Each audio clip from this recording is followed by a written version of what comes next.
সিরিয়ার বিরুদ্ধে চলছে এক গভীর ষড়যন্ত্র। বাশার আল আসাদ সরকারের পতনের পর থেকে দেশটি একের পর এক চক্রান্তের শিকার। বিশিষ্ট বিশ্লেষক আব্দুল বারী আতাওয়ান এই ষড়যন্ত্রের পেছনের মূল খেলোয়াড়দের সম্পর্কে যা বলেছেন তা রীতিমতো চমকপ্রদ। কারা চাইছে সিরিয়াকে পুরোপুরি ধ্বংস করতে?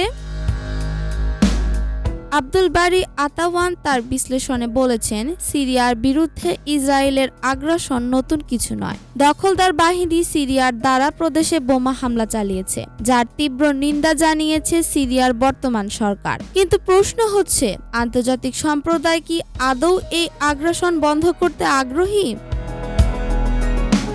আতাওয়ান বলেন, আন্তর্জাতিক সম্প্রদায় ইসরায়েলি আগ্রাসন বন্ধ করতে চাইবে না। কেন? কারণ সিরিয়ার পরিবর্তন আনাই ছিল তাদের মূল লক্ষ্য, যা এখন অর্জিত হয়েছে।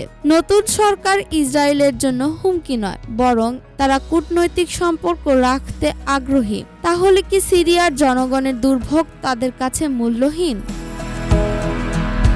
যুক্তরাষ্ট্রের নেতৃত্বে একটি গভীর চক্রান্ত চলছে, সিরিয়াকে ছোট ছোট ধর্মীয় ও জাতিগত রাষ্ট্রে বিভক্ত করা। বিশ্লেষকরা বলছেন এটি ইসরায়েলের বহু পুরনো নীলনকশা, যাতে মধ্যপ্রাচ্যের শক্তিশালী দেশগুলোকে দুর্বল করা যায়। কিন্তু সিরিয়ার জনগণ কি এই ষড়যন্ত্রের শিকার হতে থাকবে? বিশ্লেষক আতাওয়ান স্পষ্ট করেছেন যে সিরিয়াকে ধ্বংস করার জন্য শক্তিশালী এক চক্র সক্রিয়। কিন্তু প্রশ্ন থেকে যায়, এই ষড়যন্ত্র রুখতে বিশ্ববাসী কি করবে? আরশিয়া আলম, RCTV।